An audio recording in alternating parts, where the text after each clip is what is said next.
আদমের কদম ধরে হাওয়া মা কেঁদে পড়ে, আদমের কদম ধরে হাওয়া মা কেঁদে পড়ে, গন্ধম খেয়েছি বলে দিল খোদা জুদা করে।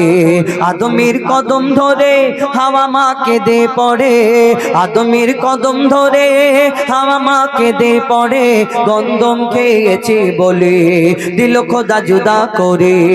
আদমের কদম ধরে গো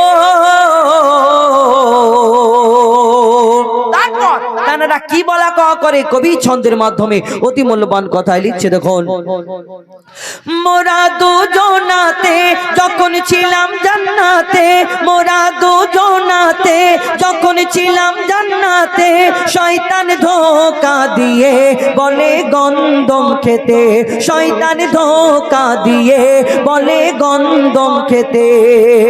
শয়তানের ধোঁকায় পড়ে খেয়েছি ভুল করে, গন্ধম খাবার পরে খোদার লানত পড়ে, গন্ধম খাবার পরে খোদার লানত পড়ে গো।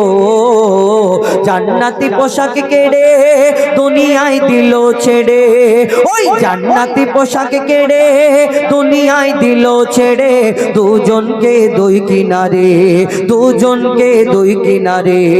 আদমের কদম ধরে হাওয়া মা কেঁদে পড়ে, আদমের কদম ধরে হাওয়া মা কেঁদে পড়ে, গন্ধম খেয়েছি বলে দিল খোদা জুদা করে। আদমের কদম ধরে গো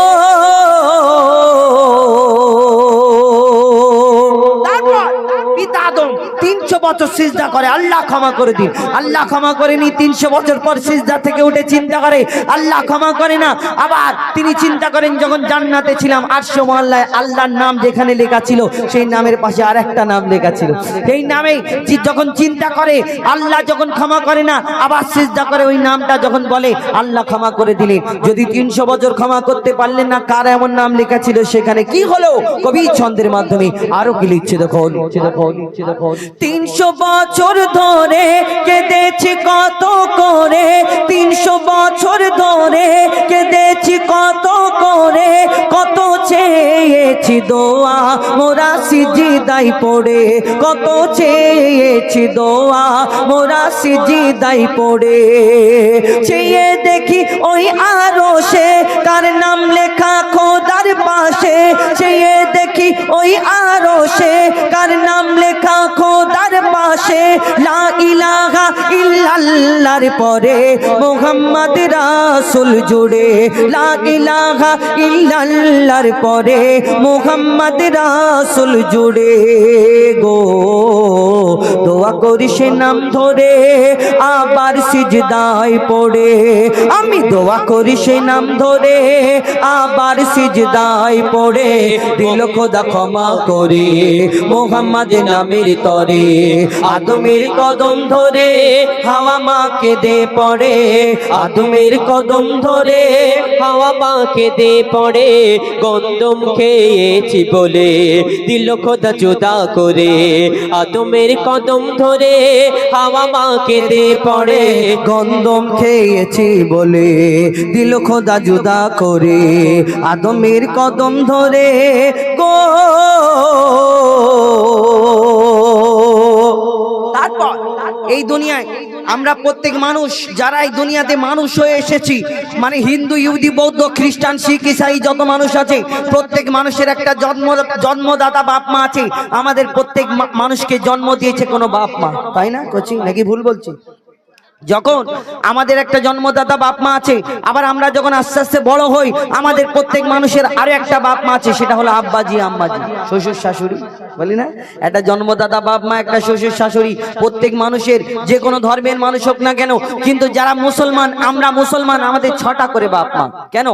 আমরা পিতা আদমকে পিতা বলি, মা হাওয়াকে মা বলি, কিন্তু কেন তাদের পিতা মাতা বলি? আমাদের জন্ম দিয়েছেন না, দুধ পান করিয়েছেন না, লালন পালন করেছেন না, কিন্তু তাদের আমরা পিতা পিতামাতা বলি, কেন বলি?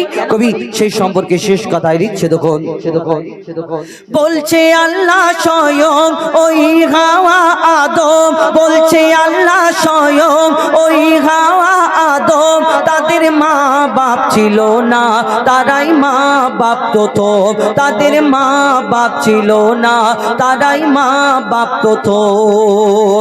মা বাপের স্নেহ মায়া পাইনি আদম হাওয়া, তারা খায়নি মায়ের দুধ, পাইনি বাপের ছায়া, তারা খায়নি মায়ের দুধ, পাইনি বাপের ছায়া। ছিল না বাপ মা তাদের, তাই তারা বাপ মা মোদের। আদম হাওয়া থাকে সব বাপ মার ভিতরে, আদম হাওয়া থাকে সব বাপ মার ভিতরে গো। তানবীর কালাম ওরে তোর মা বাপের কদম ধরে, অধম হুজাইফা ওরে তোর মা বাপের কদম ধরে, জমিনে তাজিম করে এ সুযোগ দিও না ছেড়ে।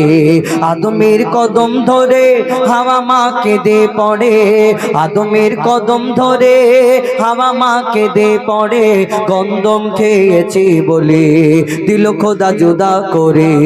আদমের কদম ধরে গো শুনে